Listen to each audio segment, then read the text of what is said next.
What's up, college basketball fans? Welcome to another episode of Bourbon, Beer, and Basketball. I'm your host, Sam Gillette of Sam Talk Sports. I'm joined today by the Rascals, my amigos, my friends, the only friends in the world that I have besides my family. I kid. Let's get into the starting lineup. At 5'7" from Boise, Idaho, my friend and co-host of Bronco Nation Live, Mr. Nick Wade. What's up, Sam? Glad to be here, man. And at 5'8" from Plano, Texas, gold certified Team USA and Plano West basketball. Let's see, gold certified Team USA. Rewind.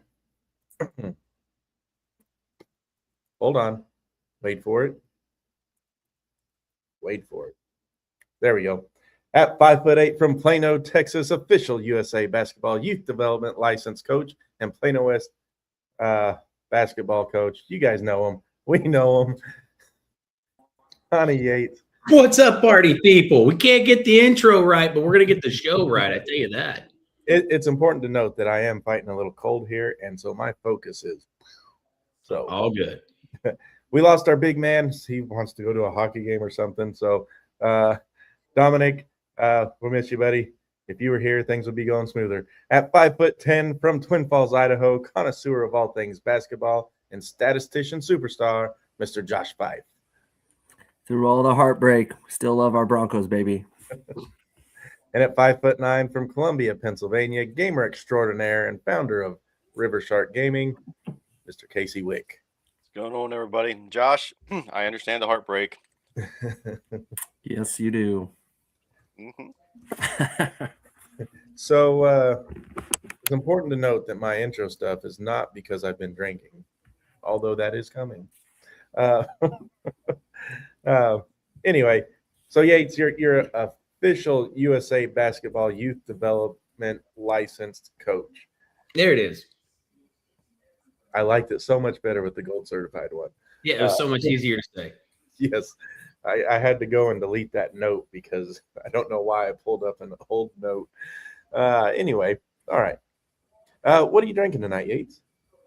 Well, I'm going back to an Old Faithful right now, and I'm going with some Three Nations, little LFG Go Time. It's their German style lager here. It's 5.1, nice, clean, crisp taste.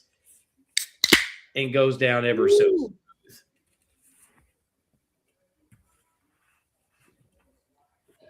That's that. All right. And your Prairie View fellers,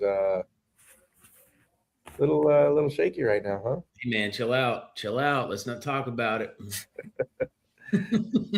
And then let's see who's got Lehigh. That would be that's Casey. So Got 1 for 2 here. Yeah. And then, of course, Navy trying to make a game out of it with Wake Forest now. They were down a little bit earlier, come back 49-42 over in the NIT. So that doesn't mean squat for our stuff, but you picked Navy to win, so figure I'd let you know about them. And Navy would have done a lot better than Lehigh did, that's for sure. Yeah. So, Casey, what are you drinking tonight? I think a couple weeks ago I tried one of the white monsters with alcohol. Tonight I'm trying the peach flavored called the Beast. Ooh. All right. I've had that one. It's actually pretty good. Probably should have one of those now. I might be more on point. Well, Josh, it was a close call, but you got in under the buzzer for this show. What were you able to get on the table? I'm going with a Twin Falls local Kodo. Had this a few weeks ago. It's a 5.1 American Agenda Ale with the little. I'm going to cover up the words because we'll probably get banned if I don't. But got a nice little horse with a rider on it. Now I want to know. We have a disclaimer. References to weapons. Is that okay? I mean, I had the bombshell last. It says, if you trust your horse with your beer, then this is your gun. Saddle up and get lit like a firework. Yeah, that's fine. Okay. Oh, yeah, that's nothing. Yeah, But anyway, So Ladies top and that. gentlemen, most of us. the views you see here on Bourbon Beer and Basketball are just opinions and beliefs of those people and those people alone, and they do not show the views of Bourbon Beer and Basketball. Here we are. One. We, we really need to get that on recording. We can just be consistent every time. I'm not always consistent. All And then right. I want Dom to spin it to a mixtape of some kind and get some Yates raps going. I was gonna say, what are we doing? A disclaimer Spitfire? Why not? All right, Nick, what Albertsons fun finds do you have for us today? Oh, I just have I have some coffee, and then later on I will break into my last orange slice. Ooh. Nice. Excellent. Well, I've got a beer for each bracket or each division tonight. Not that they come from each division, but I figure four regions, 4 beers, that's reasonable, right? Oh yeah. This one is a 4.5% dry Irish style stout from Lone Pint Brewing out of Magnolia, Texas. I had one of theirs last week. Say their slogan, now it's okay if you drink alone. This one is the Clover Chaser. My green screen, you're not going to be able to see it, but just trust that it's green and looks cool. It's a leprechaun riding a dog. You wanted to know.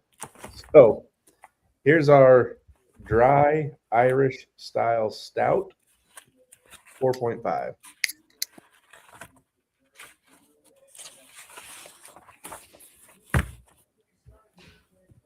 Okay. That's a stout.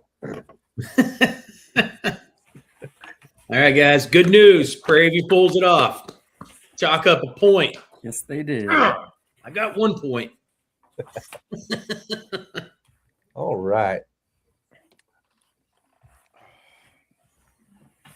See, the comeback is on, Yates. I told you, one of us. We're in this thing. Let's go. Prairie View and Utah State. Watch out. So, fun story. I thought that game still had 8 minutes in it because my screen didn't refresh. Yeah, no, you're saying they were looking shaky, and I'm like, it says They're up by final 10. now. Yep. What kind of shaky we got to be for 12 points in 20 seconds? I don't understand. What kind of cold medicine are you taking, man? Yep. I don't see Reggie Miller out there. It's my computer. I blame my computer. Now the next game up, we'll probably tune in to this throughout the night, maybe at least the first half anyway. SMU and Miami, Ohio. Let's preview that one real quick, fellas, before we jump into region predictions. SMU 74.5% chance of winning this one. They're a 7.5 point favorite. What do you guys think about this one? I think it's an interesting matchup because SMU has been a little up and down this year where like they've had some really bright spots where it's like, man, they might turn the corner and be a team to really look out for. And then, you know, we all know what Miami, Ohio has been doing this year at 31-1 and barely making it in. But if you go off strength of schedule alone and the competition they've played, you would automatically think SMU is going to beat them pretty handily. But I really, really think it's going to be a good matchup, particularly in the backcourt. I think guard for guard, I think, is what we're going to be looking at. Yeah. Right now, Miller for SMU, he puts up 19.2 points per game, where Sutter puts up 14.6. So that's going to be telling it. And he's doing that arguably, obviously, against tougher competition. So yeah, kind of makes you wonder how well they're going to guard on that. Pop says SMU will win because Josh has a horse on a beer.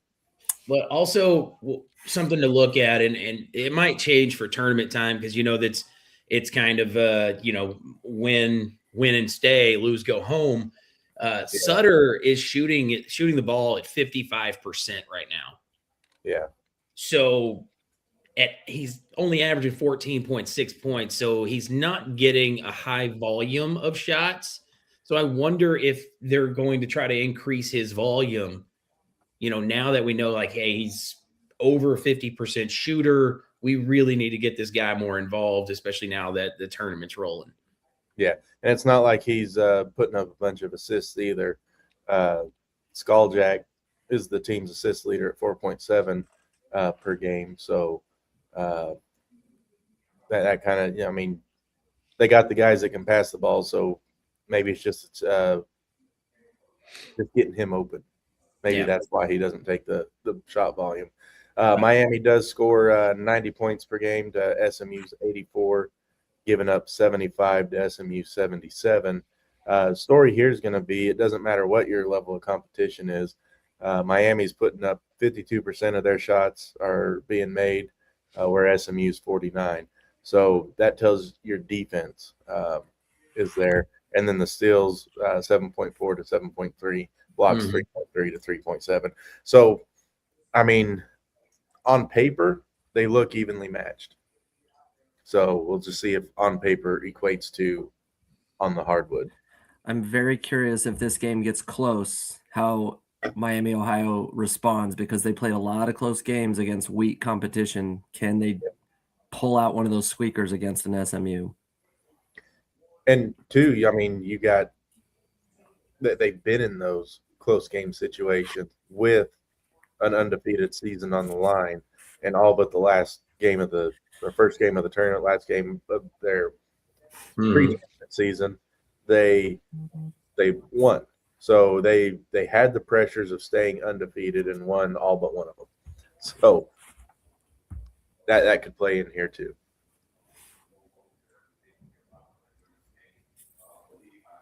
All right. Well, let's start in the East, shall we? Let's start in the East. Where did my let's see. So this is the 87th edition of the NCAA tournament. 68 teams, 1 goal, cutting down the net at Lucas Oil Stadium in Indianapolis.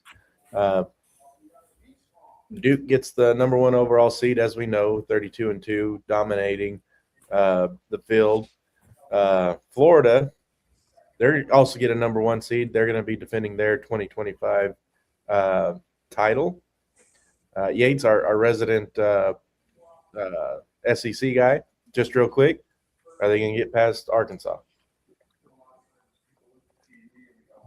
What? No.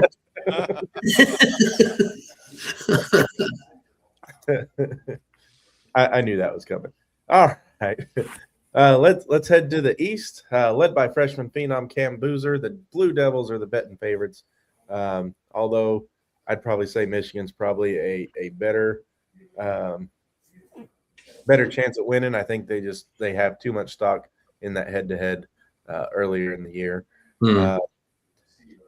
Caleb Foster's health is going to be crucial as well. His absence could be a landmine. So let's go to Duke and Siena.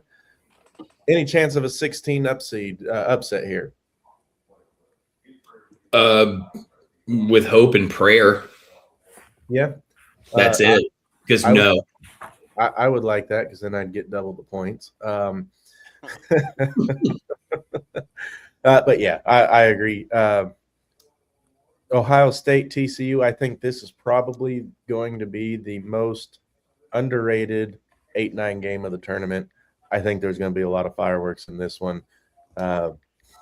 Josh, I know you got the stats on it, buddy. What does the stats say? You're talking Duke still? Nope, Ohio State, TCU. Oh, Ohio State, TCU. The metrics are interesting on this one. Ohio State comes in quite far above TCU as far as Ken Palm, Torvik, all the net stuff, mostly by 13 to 23 ranks, anywhere in that range. But if you get into the defense and the Ken Palm, it's almost literally the opposite. Ohio State offense is efficient, defense not as much, where TCU's offense is not efficient and their defense is very efficient. So it's going to be an interesting game. I do think TCU probably pulls it out, but who knows? 8-9s, I think I saw 52% of 9 seeds win. So the 9 seed actually has the advantage historically. Let's see. I think I wrote that down too. I turned my right page up. There we go. Yep, since 2018, 9 seeds are 18-10 versus 8 seeds. Wow. So, Okay. all right. TCU is a 2.5-point dog on this one. This game is being played 11:15 Central Time tomorrow on CBS. Ohio State's a 64.5 point percent wins 64.5% of the time. 65.4. Use your words. It looks like another evenly matched on paper team, and you got TCU is in arguably one of the best Big 12 conferences in a while, and Ohio State in the Big Ten, who I think the Big Ten is going to end up taking it this year for the first time since Michigan State did it way back when. TCU did have two losses, one quad 3, one quad 4, where Ohio State had none. So a little more volatile as far as their win-loss stuff goes, but hard to say. But then on the other side of that, against top 25 teams, Ohio State's 2-8, TCU's 3-6. Both losing records. Yeah. TCU's was a little bit better. Yeah. They lose the best. They lose better than Ohio State does. All right. All right. This one here, Nick will have some say in this one. With the good old St. John's, and you and I, Nick, what are you looking for in this one? St. John's a 9.5-point favorite. Yeah, St. John's had quite a year. They've actually shifted my recency bias from UConn over to the Red Storm. They're legit. I do have to call out, for how well they did this year. They're put in such a brutal quadrant right here with the 5. Thought maybe they should have gotten a 3, just for the fact that they are back-to-back regular season and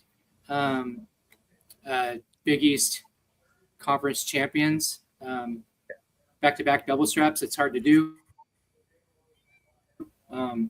But then they pin him against Northern Iowa, who I really like. Northern Iowa shot 62% from the field in their conference championship. So if it wouldn't have been against St. John's, who I am a believer in, I think Rick Pitino's doing a hell of a job this year. I think he, despite what the committee did to them in the selection, I think that they will do very well in this. I mean, you're looking at a potential showdown with Duke if Duke continues to advance. That's why I say that they kind of got the short end of the straw here. But I think St. John's will take care of Northern Iowa.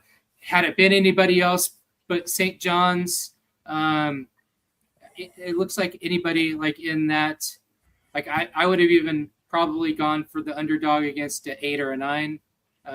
If the 8 or 9 that are in this bracket, if they were in a number 5, I would have probably gone with Northern Iowa just for the fact of what I saw in their conference championship in the Missouri Valley.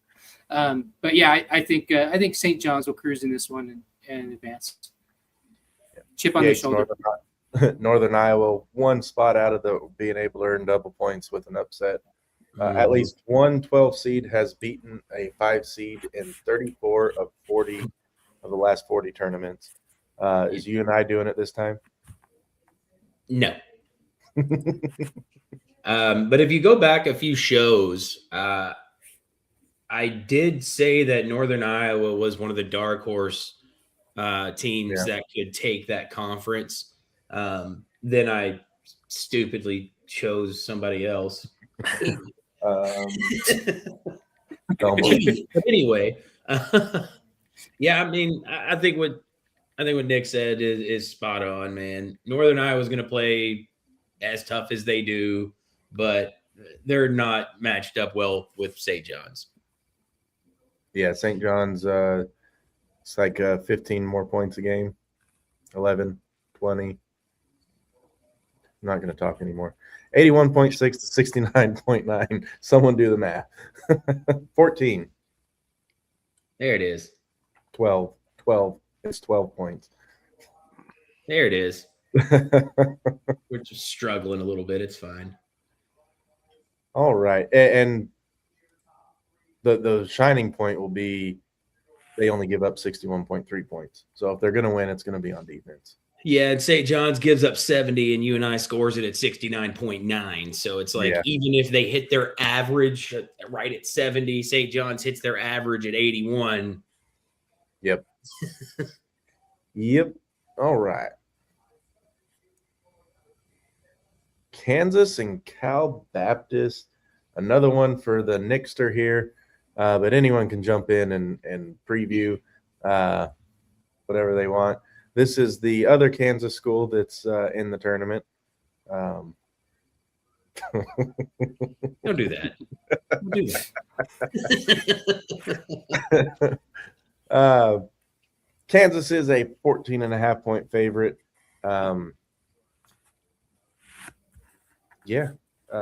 Casey, what do you think?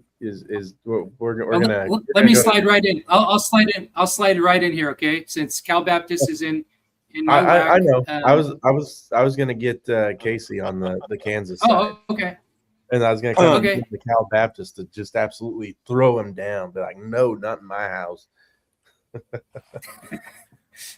Well, I don't see Cal Baptist matching up in the paint at all with Kansas. Defensively, Cal Baptist does not look all that well. Like they average 2.9 blocks a game compared to Kansas's 5.7. They're tied at steals at 5.5 each.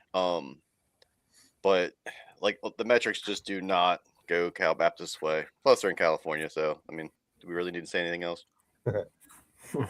At least one 13 seed has beaten a 4 seed in 28 of the last 40 tournaments. Nick, does it happen on the 20th? You know, just an interesting note, I am filling out my bracket as we're talking live right now. I want to thank Josh for hooking us up with all those stats. I'm taking those into account, but there's some times where I have to kind of veer away from that and go into the March Madness, and this is one of them right here. I am going to go with the upset with Cal Baptist because you know what? It's March Madness. It's the brackets. Anything can happen. And I like to pick like a 13 as an upset just to separate myself from the rest of the bracket goers. So the fact that since I've been covering the WAC this whole season, basically, why not? I'm going to pick Cal Baptist.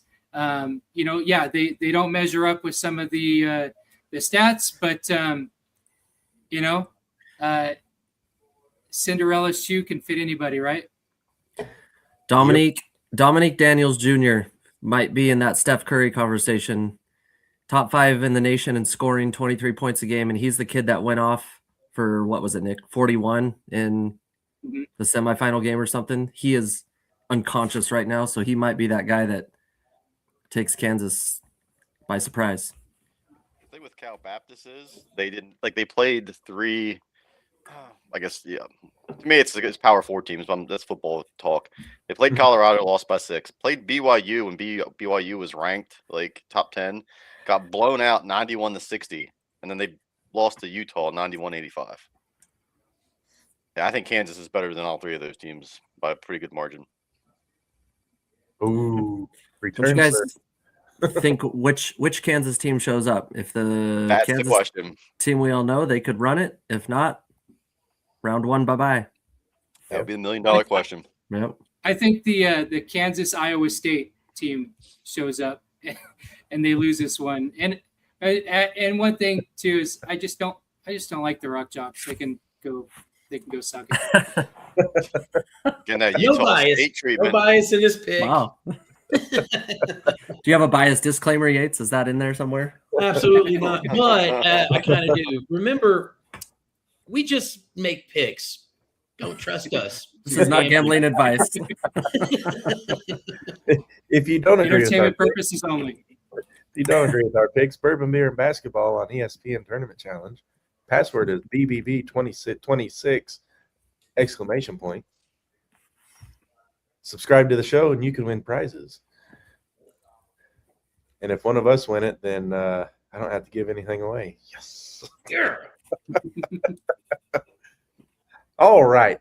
Is there anybody in the country not rooting for South Florida over Louisville? Well, here's the thing, and this was just announced a little bit earlier. That really good freshman guard out of Louisville, not playing. Gone. Not playing in the opening weekend. I think South Florida beats them. And why is he not playing? For the people that don't know. Hurt. Oh. He's hurt. Okay. Got a little injury. Back injury. Yeah, apparently it's been a nagging thing going on for the last several weeks. He's not really taking care of it, and it's gotten to the point now where he's kind of struggling. So Was he doing a little premature running with the Bulls?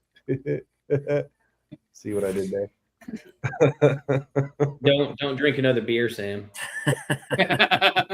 This one's a small one. This one's a 4.5, man. I know, that's what I'm saying. Don't drink. They get better. All right. How bad of a beat is it? They're right now, Louisville's a 4.5-point favorite. This one's Yates's. How bad is this USF beatdown going to be? I don't think it's going to be a beat down, but I do think they're going to beat them. Probably going to be about a 6 to 8 point game. I think USF pulls it a little bit away at the end with some free throws. Mikey Brown was averaging 18 points, 3 boards, and almost 5 assists a game. That's a big one to lose. Mm-hmm. I mean, and obviously they're going to cover that up with some of the other guys that they have, but I just don't see it being enough. And right now, South Florida is at, almost 88 points a game on their season average, where Louisville's right about 85 points a game. So I really like South Florida. I mean, I like South Florida in this before I heard that news, because I just, I haven't really been high on Louisville all year. I feel like we've talked about Louisville quite a few times and have been sort of down on them many shows. Mm-hmm. Yeah, they're the team that they're the ACC equivalent to Boise State. Yeah. They do just enough to keep you hooked, but always let you down. In basketball, I was going to say they're the Dallas Cowboys of. Yeah, that's it seems like this bracket's all Nick and Yates's teams. Looking at them. Interesting note, 11 seeds haven't been shut out of the second round since 2004. Wow. And I think that that's not going to change this time around. So, with that being said, Nick, is there any chance North Dakota State's beating Michigan State? They were one of my teams. They had a great season, but Coach Izzo is just really good, especially in the tournament. And so I just don't think they're going to do it. I did pick South Florida, so I've got my underdog in this part of the bracket.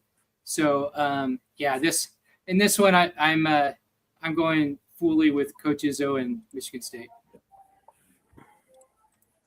North Dakota State gets 8.3 steals a game, and they're virtually the same in points and points against, exact same field goal percentage, within 3 of each other of rebounds and assists. It's going to be, I think it might be a lot closer than what some people may think it's going to be. January, February, Izzo, April. Party by a billion. So what you're saying is they won't win the Natty? No. No, they're losing in the Natty. Gotcha. No Mateen Cleaves to pull him out. Nope. This one's another underrated 7-10 matchup, I believe, that has high potential to be a really entertaining game, whether your team wins or loses. And that's this UCLA-UCF. Obviously, Power 4, so no one has it. So let's go, Casey. Casey, what's your hot take on this one? Oh, hot take. Where are we at here? I just got wrapped up in numbers. What a Josh. UCF, UCLA. Oh, of course you'd give me that one. I think in my bracket, I actually that was one I really struggled with, going back and forth between really rolling the root for UCF, but UCLA came on in that Big Ten tournament. Mm-hmm. I was watching that tournament. I'm like, there's no way they're that good, right? Like, you look at their record all season, and you're like, you went 13-7 in the Big Ten, 23-11 on the regular year, and all of a sudden, you show up. Like, somebody better be checking those water bottles. Yeah, I think they went from a 11 seed to a 7 seed because of the Big Ten tournament. Yeah, I believe that.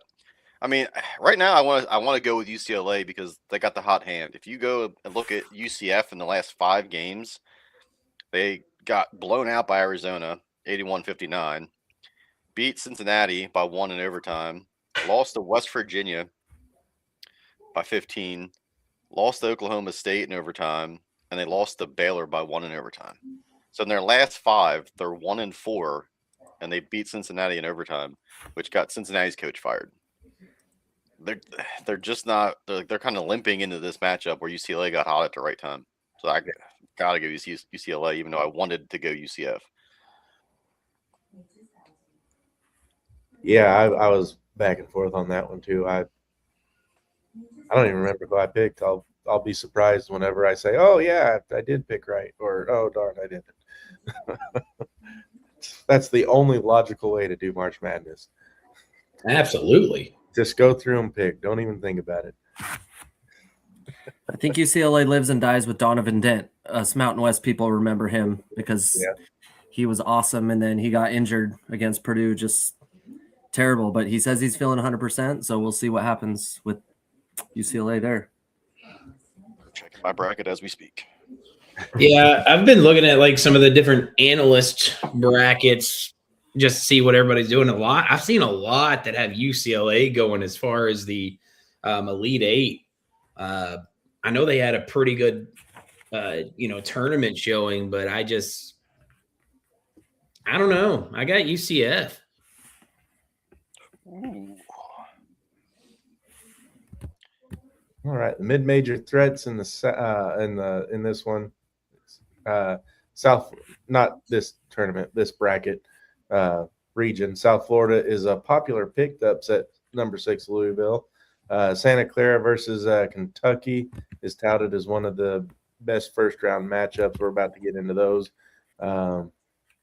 Queens and Cal Baptist are making their tournament debuts this year, so just some little talking points there. The highest scoring team in this tournament, Alabama. Best defense is Houston, and the free throw specialist, St. Mary's, at 81.1%. Just some little stat nuggets there that I pulled up. I know we're not to those yet, but something for you to keep an eye on. UConn and Furman. Does Furman have another one in them? No. Afraid not. UConn by 1 trillion. Yeah. Well, there's the jinx. Get them out of there. So I'm gonna go change my pick to Furman real quick. Yeah, go ahead and put the Italians in there. All right? Furman in. Furman, I would like to see Hurley's head explode if that's a close game at the end, though. Oh man, that would just be pure cinema. It was. All right. Well, I had to kind of rush that along so we can get to round 2. That's right, another beer for the South region. This is out of Buxton Brewing Company in Beaumont, Texas, right down the road from where I'm at right now. This is a red. It's called Red Wedding. It's a raspberry and cherry sour ale. She's looking at the cute little puppy. Oh. Oh my So yeah, this one is a where'd that go? It's a 5.5. So that is a pug, right? With the wolf on top of it. It is. Yeah, Yes. it would choose like one of the ugliest dogs. Like it's got its face slammed in a car door. And just the worst breathing issues. Oh my god. Like, oh yeah. Like, why? Why? Can you imagine like waking up to that in the middle of the night? Just like, oh my god. yeah, How is it, Sam? it tastes like a sour beer. All right. Not horrible. Need some sugar, some Kool-Aid, a lot of vodka. This should be good. Fine. Well, there's the one he's chugging tonight. Maybe. I had them in the freezer because they were on the shelf. I had to throw them in the freezer so they'd actually warm up or cool down. All right, let's go. I don't know. Yates, you pick our next region: Midwest, West, or the South. Let's go to the South. All right, Florida, the defending champs, are back as a 1 seed. They've been a little bit streaky lately, not winning the SEC tournament. Go Hogs. They have probably one of the most interesting brackets that they could get, especially if Vanderbilt comes on. Iowa or Clemson, either one can get hot at the right time and take them down. Prairie View could give Yates double points. North Carolina, VCU sounds like that could be a fun matchup. But you really just looking at everything, this is going to come down to Florida and either Illinois or Houston. Let's jump into Florida, Prairie View A&M, 1 versus 16. Does Prairie View have another win in them, Yates, or are they one and done? Florida by a billion. Prairie View, their style of play will get them beat tremendously by Florida. Like, they're pretty good at their style of play. Florida does it, and they're better. And that's just looking at the Jimmies and Joes. You just got better players at Florida. Yeah. Anyone take Prairie View in their bracket? Haven't drank that much yet. No. Yeah. I would have changed my bracket to Lehigh had Prairie View lost, but Lehigh could have beat Florida, but not Prairie View. Sure.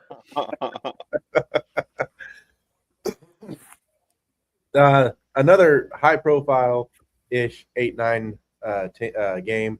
I don't think it's going to be as entertaining as Ohio State TCU. I think Iowa comes away with this one for the most part. I think I took Clemson in one of my brackets, but Iowa's the majority of them. It's going to be an evenly matched game. Iowa's a 2.5-point favorite. On paper, they're almost identical. But Iowa's lost 4 of the last 5, and Clemson's won 3 of their last 5, and only losing to Duke by 12. So, and North Carolina by 4. And then beating North Carolina in the tournament. So, I mean, Clemson might actually pull this one out now that I look at it. I might go change my stuff. Anyway, discuss Clemson or Iowa. Nick, what do you got?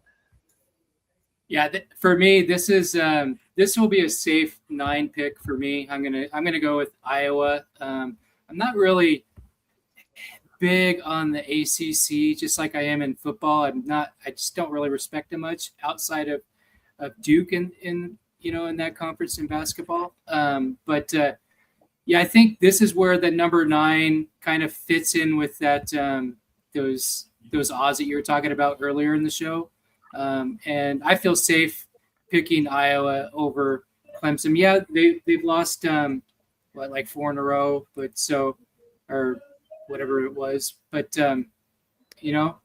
this is one where it does show that they do have a better odds to win, and I'm going to go with the odds and go with that 9 over an 8 in this one. Good deal. Josh, what kind of stats do you got on this one? I know you're slow pace game. They're ranked number 333 and 357 in adjusted tempos. So this might be one of these 50-point, maybe 60s games. I don't know.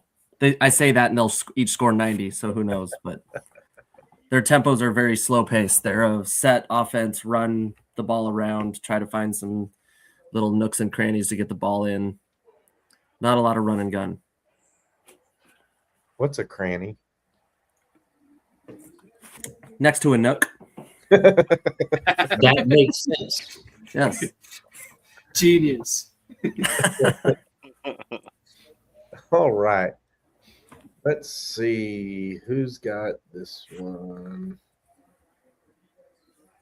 McNeese. Who has McNeese? Oh, it is Josh. We get to go to Josh now for something other than stats. Josh and McNeese over Vanderbilt. Yeah.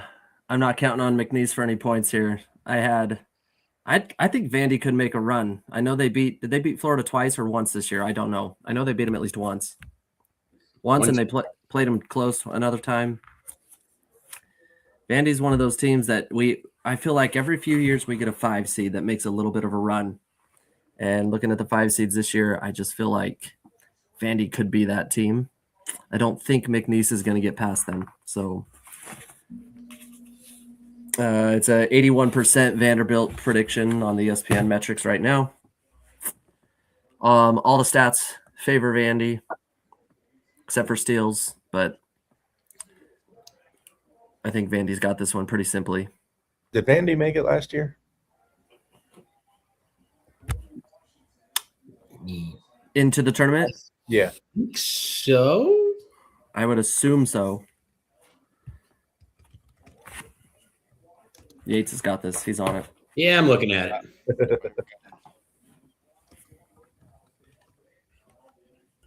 Let's see. Did they make the NCAA tournament last year? What was the record last year? I think they did. They got to the second round. Seeing as the SEC had 14 last year, I'm going to go with yes, they made it. Probably they were one of the 14. Yeah. I just couldn't remember if they were right there on the cutoff line or not. Yeah, I want to say they were like a 7 or something along those lines. I can't really remember, if I'm being honest. But all right. I was going to say McNeese has been there before. Vandy hasn't, but that's a lie. So they did go 20-13 and 13th in the SEC last year. So they did just make it. But all right. No, they would have been one of the last 4. And I was saying something. Arkansas was a 10 seed last year. Yeah. I'm looking up the bracket like right now, trying to figure out where they played. They played St. Mary's. Yeah, they were a 10 seed as well. And they lost to St. Mary's by 3. Okay. All right.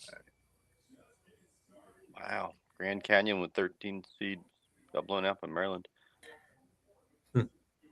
All right. Troy and Nebraska. This is one of Dom's schools. He's not here. So Nebraska's probably going to take this one. I don't see Troy, anybody in the Sun Belt, doing anything against Nebraska, especially Troy. Nebraska's a 12.5-point favorite in this one, and I don't see him losing. I don't either, but I do think it's going to be closer than what you think.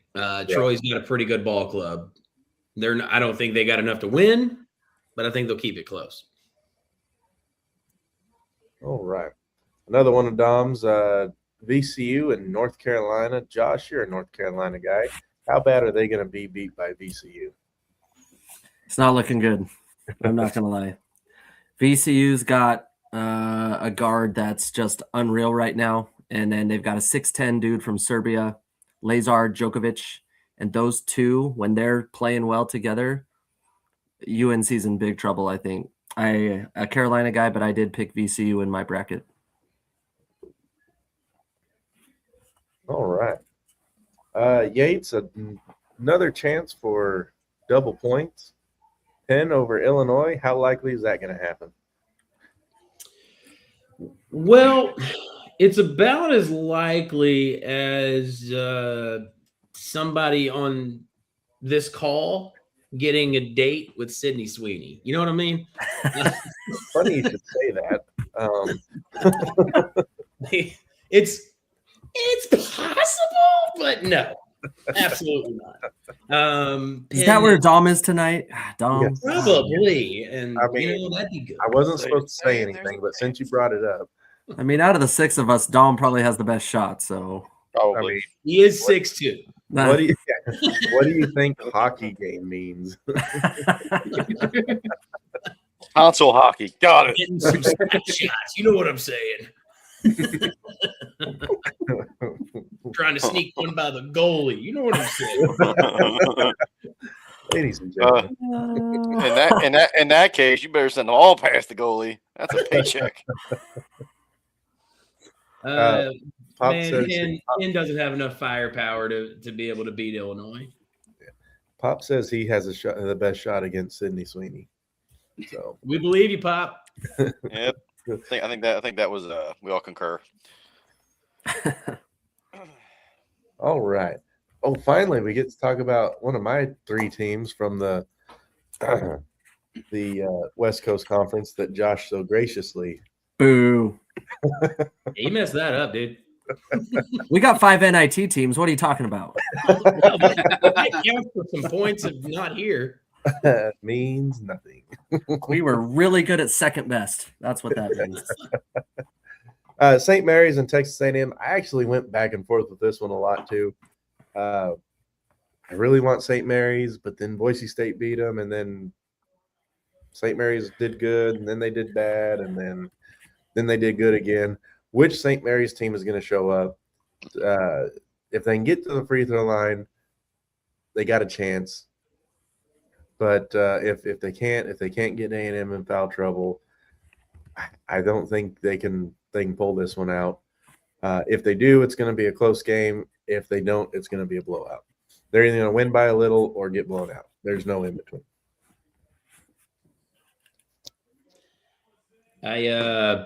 I got St. Mary's. Nice. St. Mary's in a squeaker. Like I said, win by a little or get blown out. Yep. They're not going to lose by a little. I mean, maybe last second shot that might constitute, but That'd be win by a little. yeah. All Genius. right, Josh. How likely is Idaho beating Houston? They are 1.8% likely, according to the ESPN metrics. You had that printed. Oh, he was just drawing it in. I got my show prep here notes. We got That right there is more dedication Listen, than I have seen from anybody. I'm gonna say this with my Bronco hat on. I am rooting for the Vandals. It's just cool to see the state of Idaho in it, and for Idaho since 1990. It's been a long time for Vandal fans, and it's been glorious for 36 years to watch them cry. So, no, there's no shot. Nick, did you go to the Bronco Vandal game this year? At the start of the year? No, I missed that one. That was at the ICCU. Okay. Yeah. They looked good against Boise State. Say you can take that for what it's worth, but I mean against a Houston, there's no shot. So I guess don't say no shot. But They got I don't see percent. The name of the game is literally shooting. So Yeah, I don't see Idaho being the Hampton that takes out Iowa State from 20 years ago or something. So all right. 13:09 to go in the first. Miami 10, SMU 11. Let's go Miami. That game's on True TV. If you want to tune into that while you're watching us, just don't shut us off. Well, we're going to take a quick 2-minute break here. We're going to relieve the bladders and get our next crack open, beer to crack open. Crack? What is this show now? Ladies and gentlemen, we do not condone drug use here at Bourbon Beer and Basketball. It's just getting more firm in his disclaimers here. I like it. Dang. Anyway, remember, if you want to prove us wrong, if you want to say no, they don't know what they're talking about, join the Bourbon Beer and Basketball Bracket Challenge on ESPN. Search Bourbon Beer and Basketball Challenge using the ampersand. Don't spell it out. Password is BBB2026 ! Give us your hot takes in the comment section. We'll look at it when we get back. 2 minutes to go. Oh, don't hit the end stream. You're not Nick.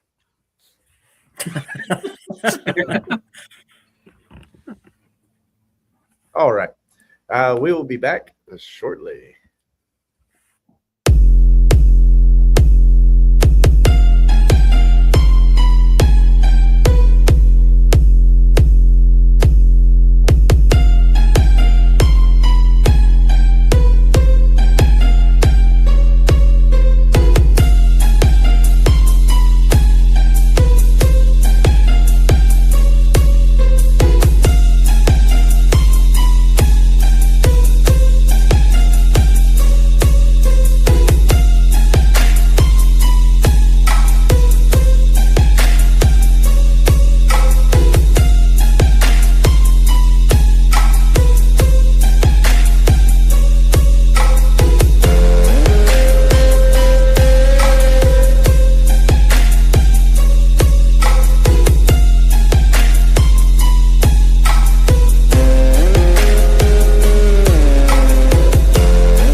All right. Welcome back. Hope your halftime was enough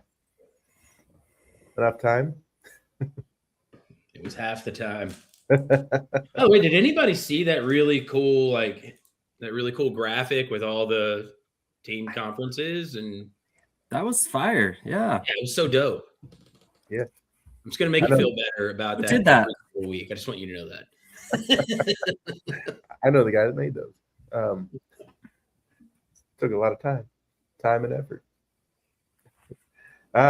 SMU's up 13-12, 10-17 to go in the first. For anyone following along, never mind. Miami's up 15-13.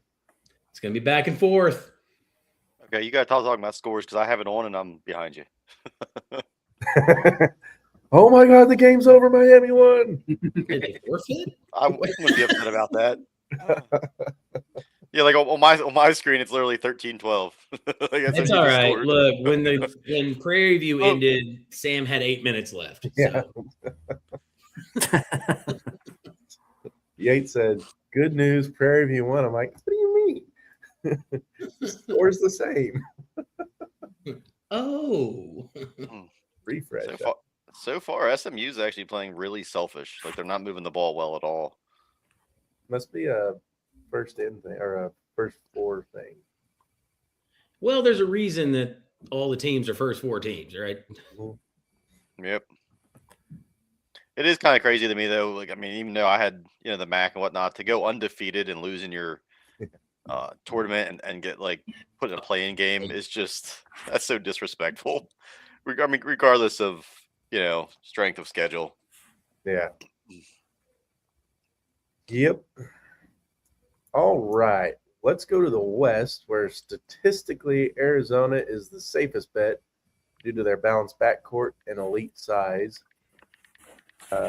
They avoid the cold shooting slumps because they don't rely solely on the three-point, and I think that's going to be the case for the national champion. Arizona does make a case for that. But first, they got to get through Long Island, who didn't really have to play their conference championship game because Mercyhurst is not eligible for postseason play. So, Nick, Long Island, Arizona, is this the next 16 versus 1 upset? Man, I really wish it was for the Sharks. They're a good team. I don't think that they have what it takes to take on Arizona. Arizona is a good Big 12 champion. They beat Houston, and Houston's a great team. And I really wish the Sharks could do it, but they didn't really have anything on the line in the Northeast Conference Championship. Like you said, Mercyhurst is in that probation period. So, I mean, they kind of got the conference championship handed to them, but they went in there and they took care of business. They're a good team. But I just think that Arizona is just too big and too much of a team for them in this first round. All right. I need your guys' help. I forgot to crack the beer. All right. We've got a 10-point and a 10.5. Disclaimer incoming. This is where it gets sloppy, folks. All right. Pop, That's time to switch to that game. Pop, I know you're still watching the 10-point or the 10.5. Let's hear it, Pop. What's the names of them, man? The 10-point is Tropical Nuke Juice. And the 10.5 is the Six of Swords. Sounds pretty sick. I think the 10.5 will get more chopped. Well, they're both going down tonight. So regardless, Sam's getting chopped. With a cold, you should be drinking bourbon. 10.5. All right, we'll go 10.5 first. All right.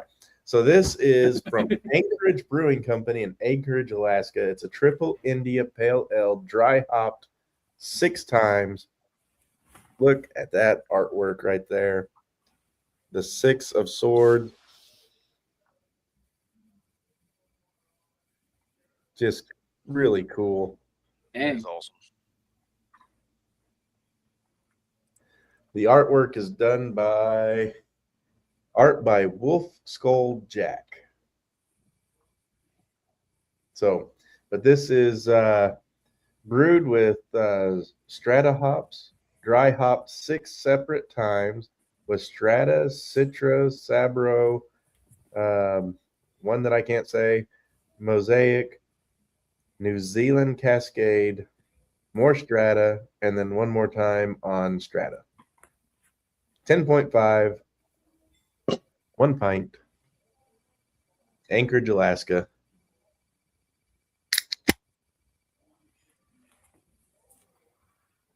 Oh, it's the best smelling one of the night. Oh my God, that is smooth. Wow. Pop, on your travels, you definitely want to go to the Anchorage Brewing Company in Anchorage, Alaska, and try this one. Whew, I found it at HEB in Texas, y'all. It's crazy. Dude, Miami, holy crap. Wow. That kid Elmer can shoot the three. That's what I said. It's an interesting matchup. Dude, his release it looks so slow, but it shoots a beautiful ball though.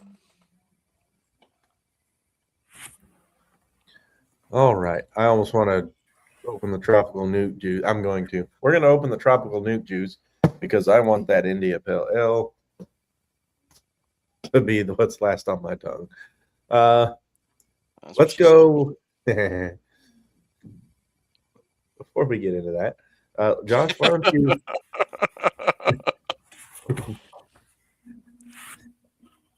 Tropical nuke juice is a banana and mango sour, 10%. Josh, tell us about Utah State Villanova. I desperately need Utah State to win a game here. Yeah, how That's many what I did you know. get out of the Mountain West? Carry the one to one, I think. Is that that one? I got 5 in the NIT, suckers. It's you. Uh-uh. Nope. All right, my big bid guys decided they wanted to decline the NIT because their coach left. Yeah.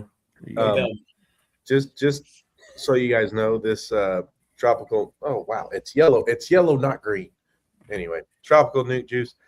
You know those candies that have like the banana, the hard candies, bananas, and the Runs? Is that what they're called? Yeah, run. Yes, runs. That's what it tastes like. They threw runs in beer.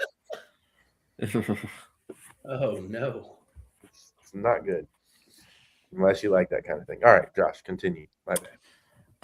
I'm curious how Utah State handles the outside noise with the Calhoun stuff and all the inner rumblings of is Falslev going to leave and all that debacle. I do think Utah State metrically beats Nova. But again, how what's inside their heads in that locker room 5 minutes before the game tips off? But Utah State does have a better quad one per win-loss ratio than Nova. So I don't know. We'll see. They both played 8 quad ones. Nova went 2-6. Utah State went 4-4. So. All right. Casey, is High Point going to take down Wisconsin?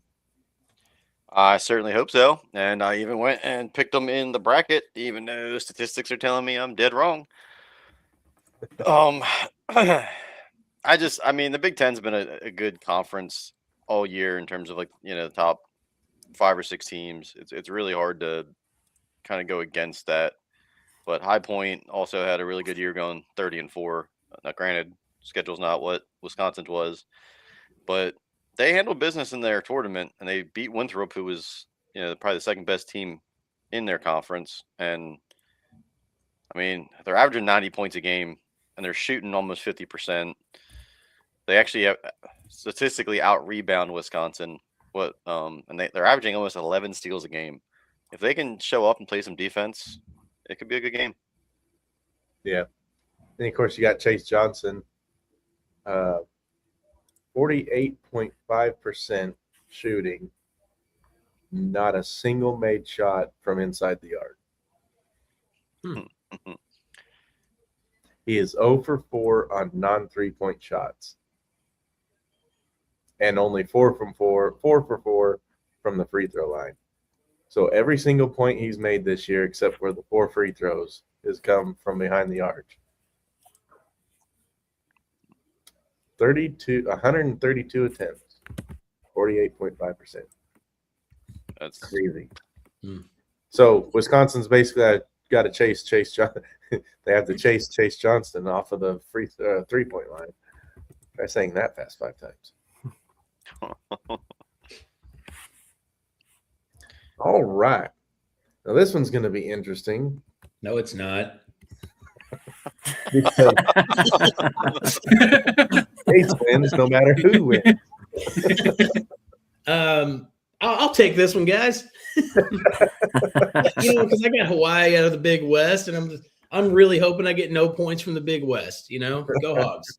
I really don't see Hawaii winning this game, and that's not just the bias thing. But the way they play defense is they basically go no help, and they just kind of run and shadow the 3-point guy standing in the corners, which means that Darius Acuff Jr. is going to have a field day. He might score 50 because there's nobody on Hawaii that can guard him one-on-one.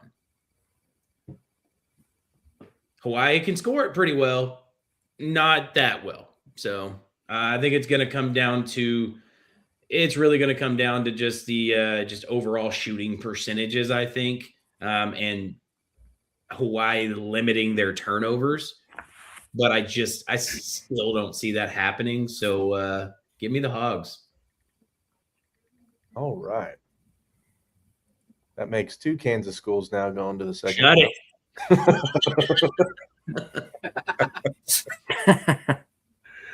All right. Texas narrowly squeaks by North Carolina State in their playing game. Now going up against BYU. You've got Big 12 versus SEC, which I think is going to be the main matchups, the closest matchups anyway. Yeah, you've got the Big 10, but I don't think those matchups are going to be quite as close as the Big 12 SEC matchups. Let's see, Josh. I know you got some wicked stats for this one. Nothing super wicked except for the fact that BYU's starting point guard is out, and that's rough. And Debance's all over the NBA draft boards is by far the number 1 pick. Can a guy like that carry BYU past a Texas team that I think they've got something to prove? So I don't know. I think BYU may get by. I'm more interested in the second round potential matchup with BYU and Gonzaga to see what happens there. But I do think BYU probably gets this just because you get what was Neat Clifford, Colorado State dude last year. You get a kid that's NBA caliber that just says, I'm not losing in the first round because I need to show my NBA-esque talent. I think that's an AJ kind of move here.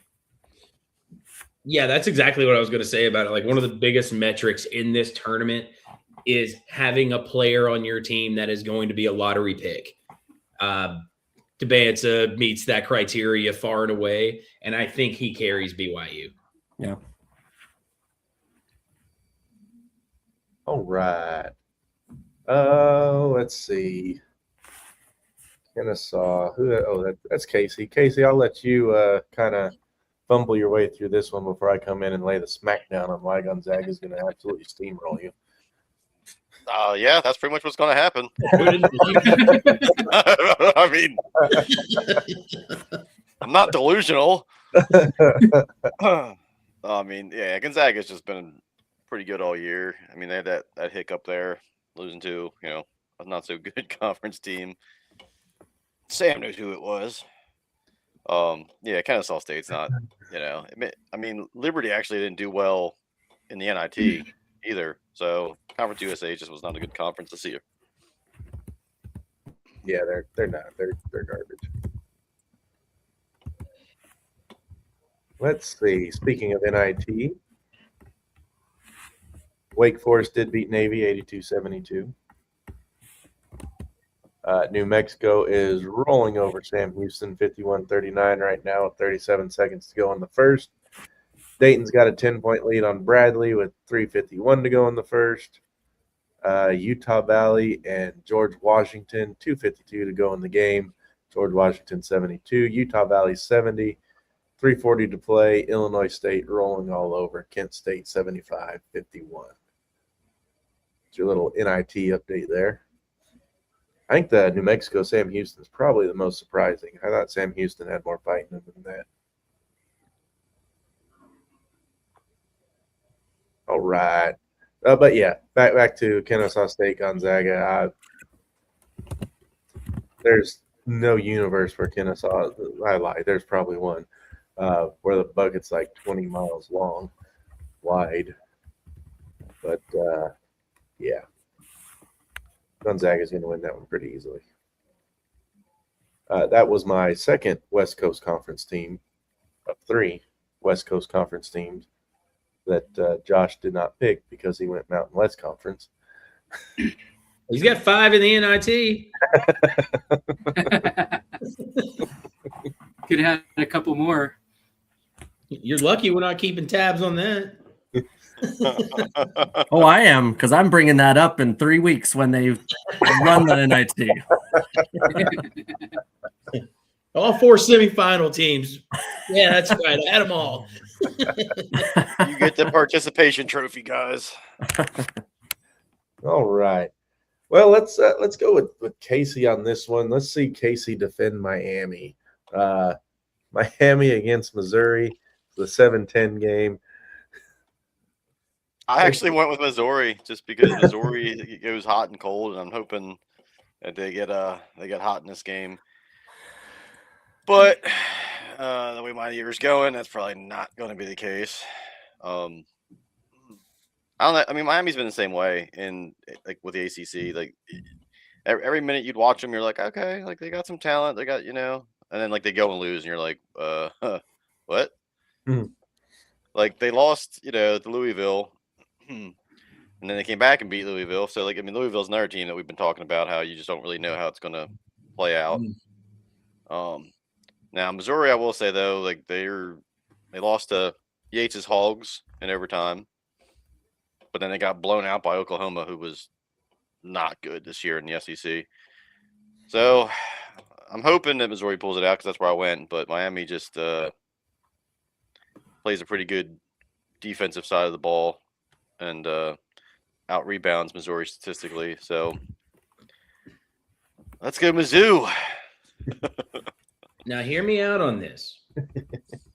I think it was like episode 2 of this here telecast, and I told you Miami is one of those teams that no one talks about, and then somehow they make some weird run. I got Miami. I've actually got Miami down to the Elite 8. Wow. You have them beating Purdue? I got them in the Sweet 16.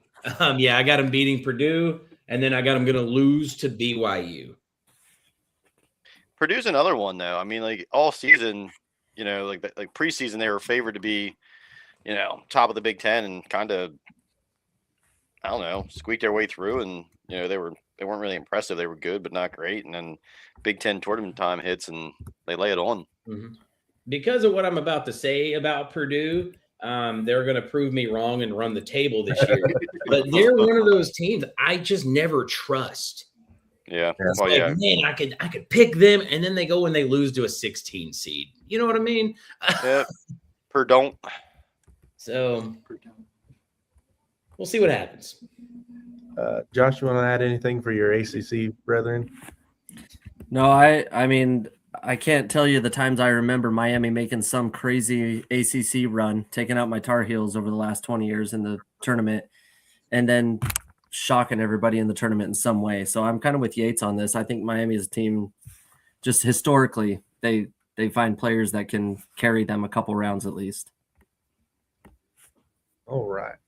Well, Queens does play Purdue. I don't think I'm getting double points on this one. It'd be nice, but I think, let's see, I don't remember when the ASUN tournament ended. The 8th, March 8th. So they haven't played since the 8th. Purdue hasn't played since the 15th. So, I mean, I got to go Purdue on this one, even though Queens is my conference team, but I think they've been sitting too long.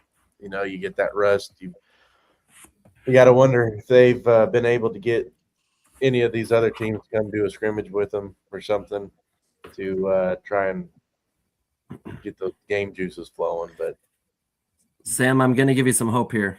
All right. UMBC, Virginia. Virginia ran one of the slowest offenses that year, and UMBC ran one of the fastest offenses. This Queens and Purdue game, Purdue's 325th adjusted tempo. Queens is top 60. Okay. Virginia did shoot 25% in that game against UMBC. So as long as Purdue doesn't do that, they'll be fine. But if they catch a Queens motivated first time in the tournament team, if there was any 15 to do it, this would be my pick. I'm still going Purdue, obviously, but Another I'm trying to give you some hope, Sam. Yeah, another nugget of information. I believe this is Queen's first year of eligibility too. Mm-hmm. Yep. So Yeah, something that you're forgetting to look at though is Braden Smith. 14 points, 9.1 assists. How close is he to the record? He's close, right? I'm sure. I feel like he's been there for 9 years. Yeah. Every year, it's like, hey, he's a senior this year. No, he's not. I'm sure he's going to be back next year again somehow. The court has been named after him already.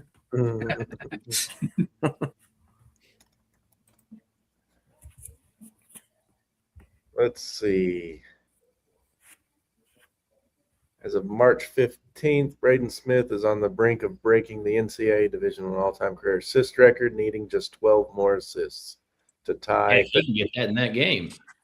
12 to tie, 13 to break it. It was Bobby Hurley's record of 1,076 set in the 1990 to 93 seasons. Let's see. The Dukies. He reached 1,064 assists after his Big Ten tournament performance. So there you are.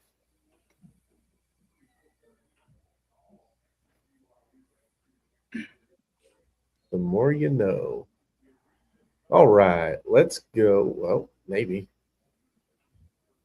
Let's take a look at the Midwest.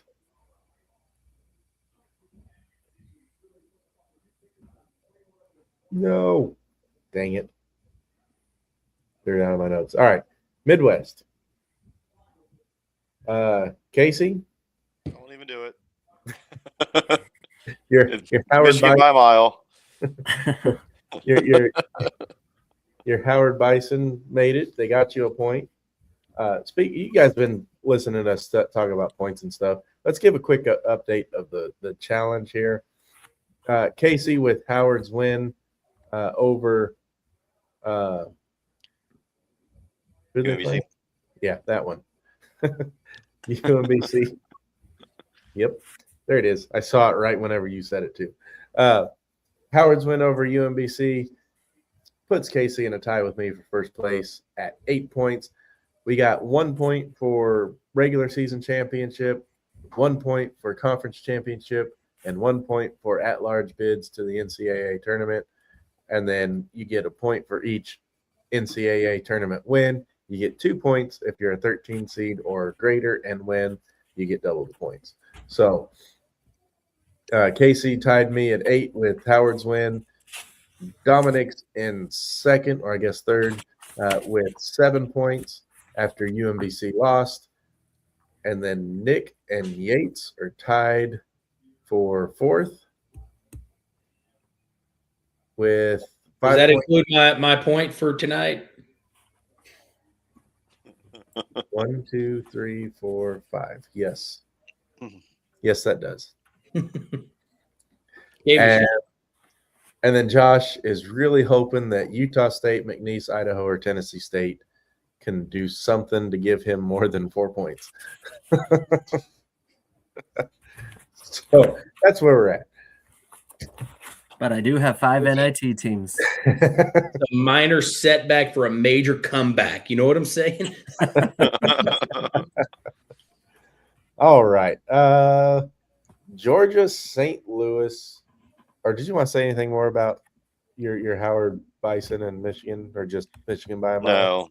No. Michigan by a mile. Watching that game, like they play small. Like at one point they had 5 guards on the court. They can't do that against Michigan. There's no way. All right. And let's go to Georgia, St. Louis.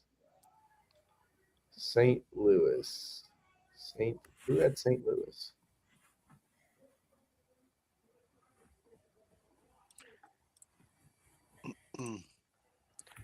That's who I was going with.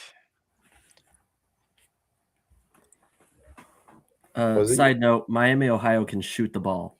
Yeah, I've been watching that. Yes, Yeah, they can. Got the Billikens out of A10. Oh, they're Big East, aren't they? yeah, So no, that's wherever VCU's at. A10. A10. That's what. There it is. Yeah. So that's a Dom one. Okay. St. Louis and Georgia. Oh, it's an SEC team. Yates can take this one. I think it's probably one of the more interesting matchups, 8-9 wise across the tournament, because I think they're different in their play styles. But I think where it's going to come down to the game is the big man Robbie Avila, walking triple double out here. He's a college Jokic almost. He moves slow, but for some reason nobody can stop him. And then you look up and he dang near triple double. So he actually leads the Billikens in assist as a team. Big man leading in assist. Pretty wild. I got the Billikens just very, very, very short margin. All right. I think you just like saying that. I do like the Billikens. I don't even know what a Billiken is. Have you seen their logo? They don't even know what it is. It looks like something out of Narnia. All right. Go Texas A&M and Akron. Casey, this is one of my 12/5. I think Akron's got a good chance here. What do you think? They have a good chance. I would have felt better if Miami probably played this game with the way they run the court. It's for me, like I mean, I went Texas Tech in my ESPN bracket just because there's always that 112 that beats a 5, and I just didn't think that was the one. But yeah, I mean, I feel like some of the Big 12 teams, like just when you expect them to win is when you're like they just kind of let you down. Like even Arizona, like we talked about earlier in the season, like oh yeah, like they're playing unbelievable ball, and then it's just like really like that's where you lose. But yeah, no,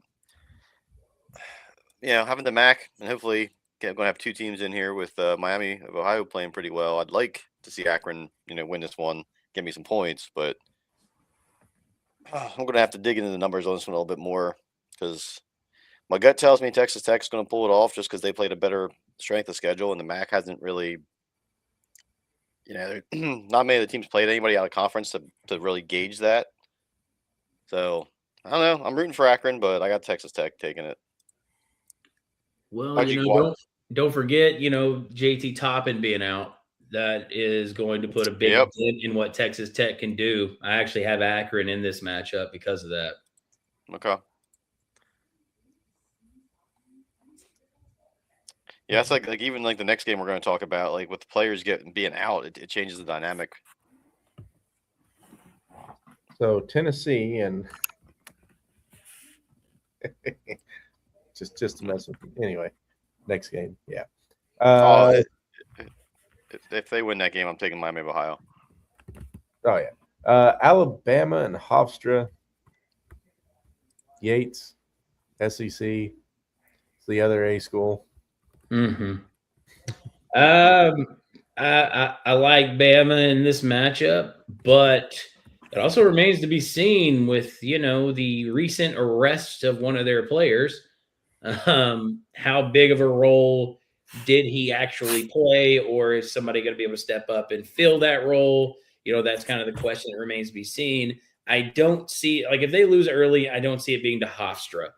I think they score the ball way too well, and they're so unpredictable in what they do on offense because they just run some different actions and play out of that versus a clear set. So that kind of makes them unpredictable offensively. So I think they're going to cover up what they lose from that guy being out. But Give me Bama.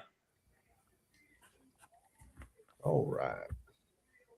And Hofstra is Dom's guys, but I don't think they're gonna give him any points here. I'm going to pick it up for Dom, and I'm going to go with the Pride. I think Speedy Claxton's got something going on there, and I think this is where I would probably differentiate myself from our group, and I'm going Hofstra over Alabama. Hot take. Hot take. That's my hot take. Look it. You guys, that's what you guys pay me for, is give you those hot takes. If they win, I will triple your salary from Right this on. show. Ooh, from the nothing to the nothing? Yep. 100% of zero is zero. I like my chances, man. All right. So Tennessee's currently going to play the winner of Miami, Ohio, and SMU. Currently, Miami has a 43-34 lead at the half and looking pretty dang good doing it. So I don't know. Who you guys want to – does Tennessee stand a chance against either one of these? Do they stand a chance? Yes. That's the reason they're the higher seed.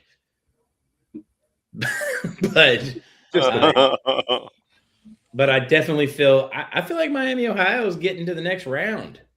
Yeah. I did not realize Andy Enfield was the Florida Gulf Coast coach when they were a 15 seed and won. Oh, Dunk City. Man. So he's got some resume under his belt. Yeah, his resume looks like he's down by 9 right now.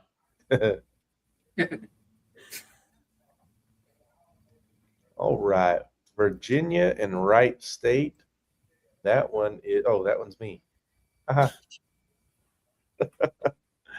Oh, Wright State. All right.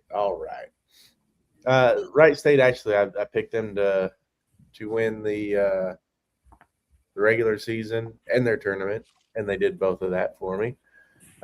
Currently, only 7% chance to beat Virginia, which I kind of agree. Virginia's got more height, out-rebound them. They'll out-rebound them, out-block them.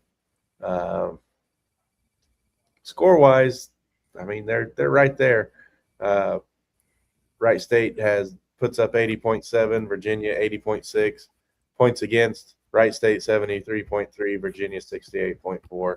So it's going to come down to, is Wright State going to get hot, or is Virginia going to just smother them with their defense? And I think the latter is going to happen.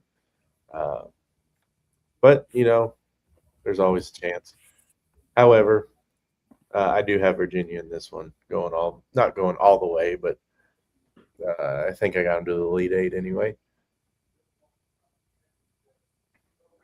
What do you think, Josh, with your ACC brethren? Yep. Virginia, maybe Nick's recency bias hits me hard with the UMBC victory from several years back, but Virginia's looking good right now to me. I think we may see them as a 3 seed in the Elite Eight, but is Iowa State going to get in their way? That's the question.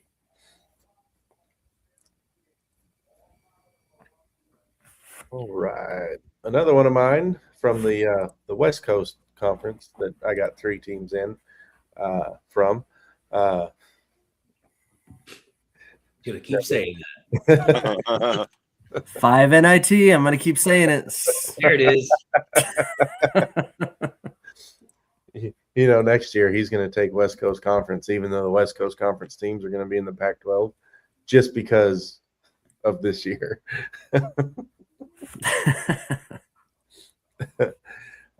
Anyway, Santa Clara, Kentucky.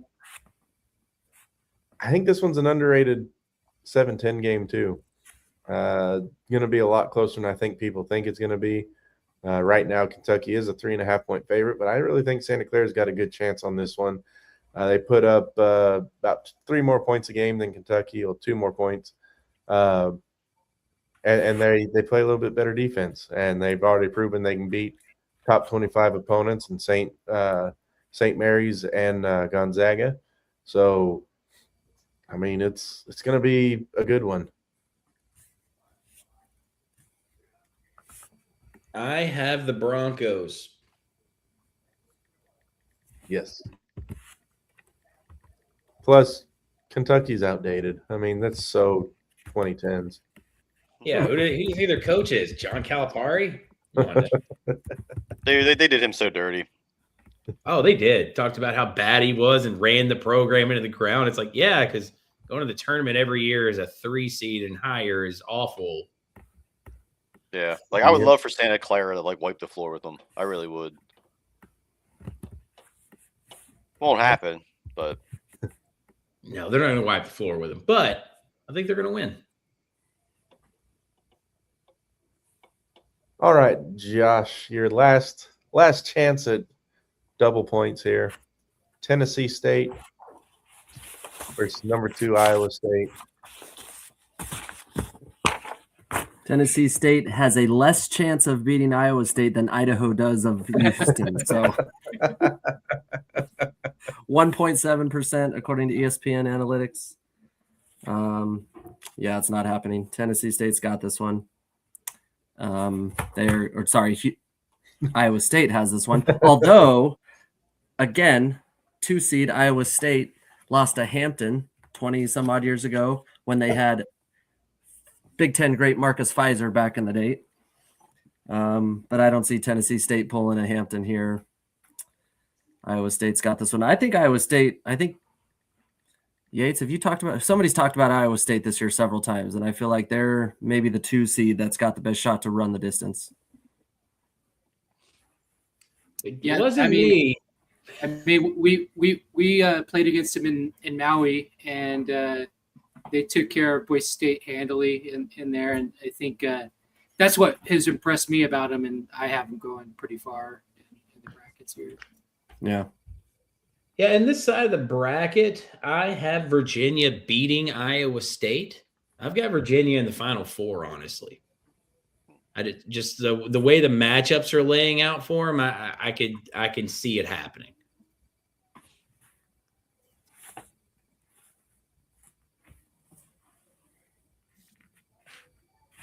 All right. Where? guys are done.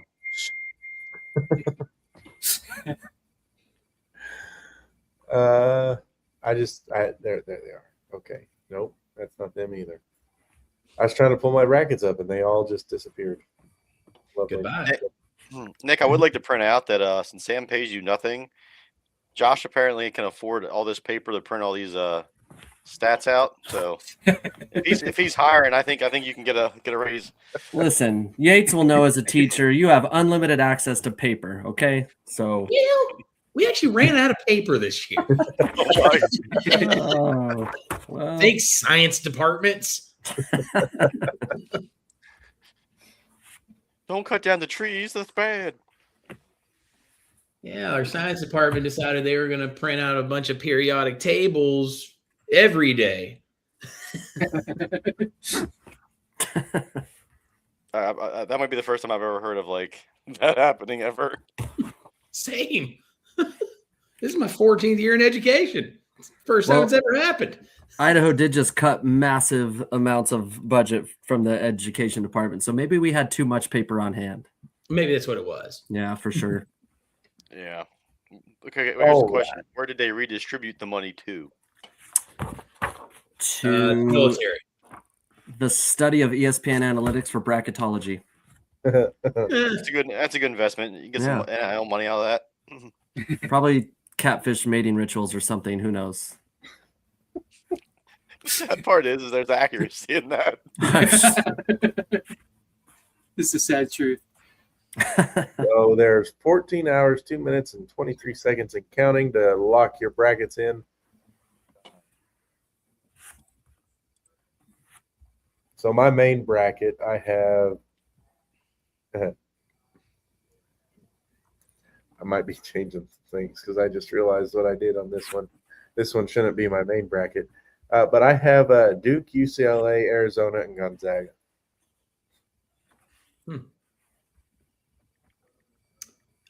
In my main bracket, I have Florida, Michigan State, Virginia, and Arkansas. What was I thinking with UCLA? I don't know. They got a hot hand. They do. They do. That's a key thing. Then so that was my Sam Talks Sports bracket. My Sam Talks Too Much bracket. That's a inside joke with Nick and the Broncos. I was going to ask about that. I was going to go. Was that you or was that Jason who's mocking you? No, that's me. Got Duke, Michigan State, Arizona, and Gonzaga for my Final Four in that one. With Florida. Well, wait, that's not Final Four. Well, that explains a lot. I scrolled down. Hold on. Let me go back. Well, this one here. I've got Duke, Florida, Arizona, Iowa State in that one.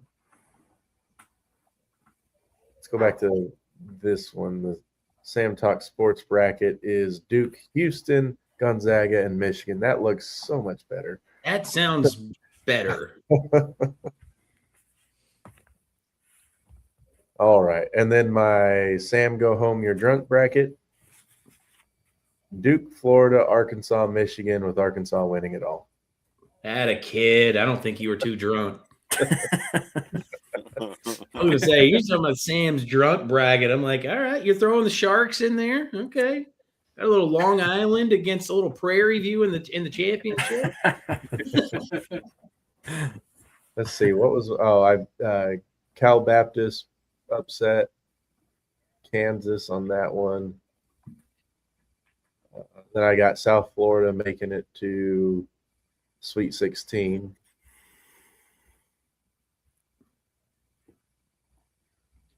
McNeese beating Vanderbilt. VCU over North Carolina. A&M over St. Mary's. Not too many crazy. As the NIL becomes more and more dominant, you're going to stop seeing the Cinderella teams in these tournaments. Yes.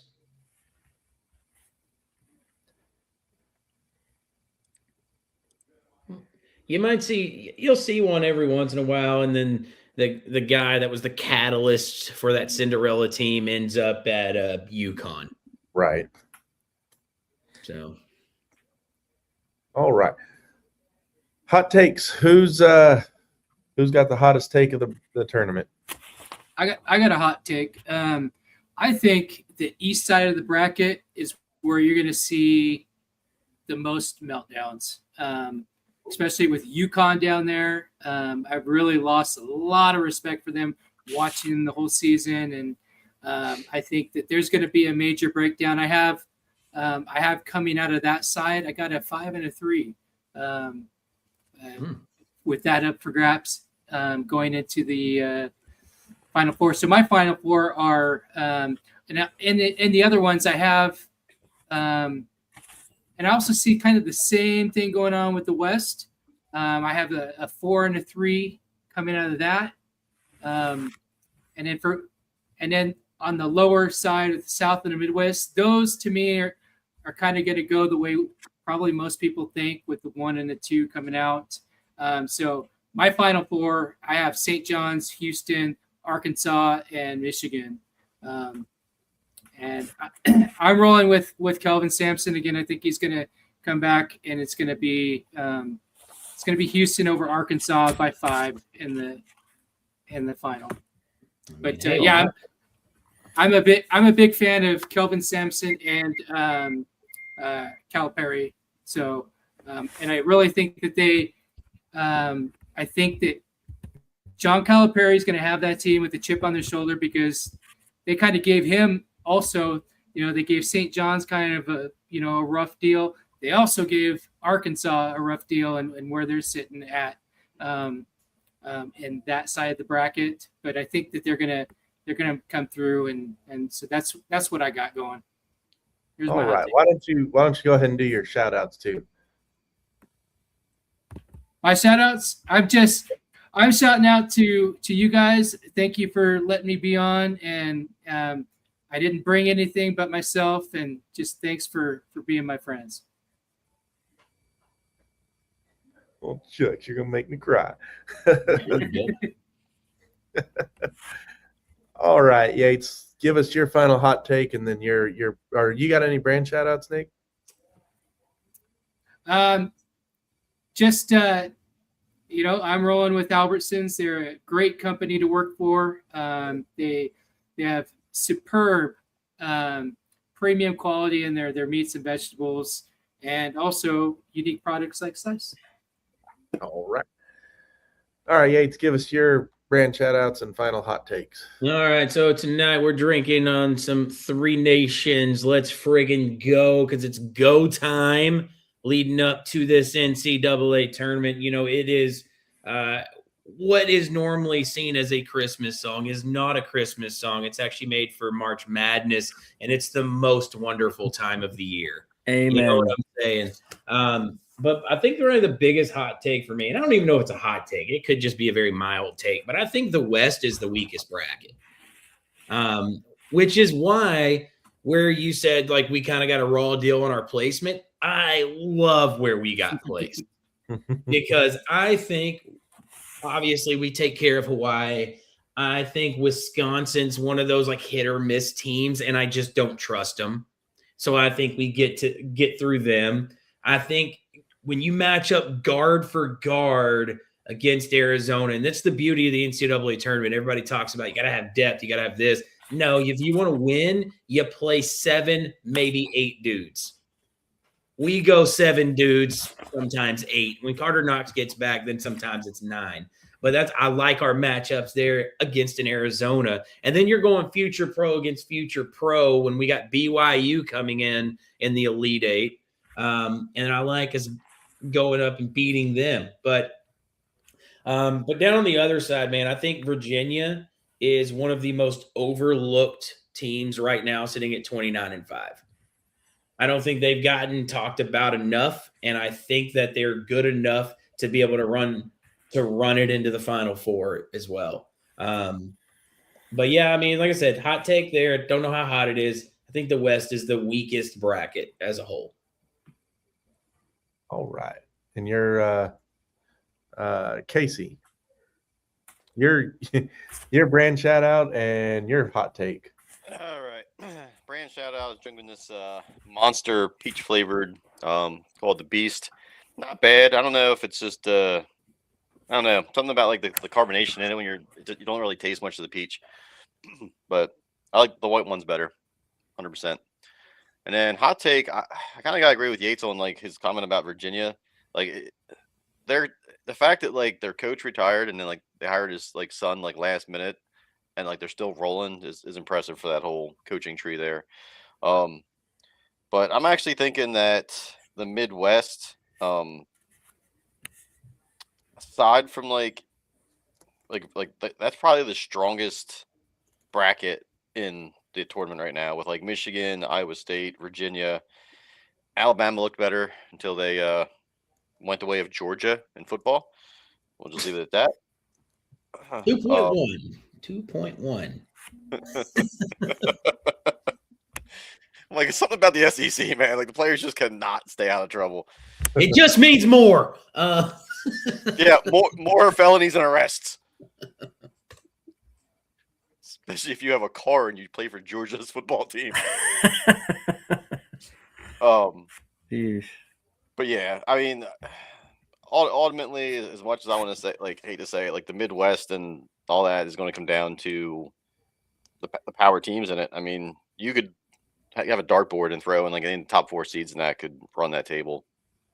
But all things considered, I am kind of pulling for Yates's Razorbacks here because I feel like Calipari got a raw deal at Kentucky, and he is one of the better coaches. Him, Izzo actually still teach the fundamentals, and actually the players aren't just, there for a year and just kind of numbers. It's like Calipari actually wants them to be better people after having coached them. So it's hard to root for a guy like when he was at Kentucky, I wasn't a big fan with all the one and done players, but now like since he's been at Arkansas, and he's really had me come around.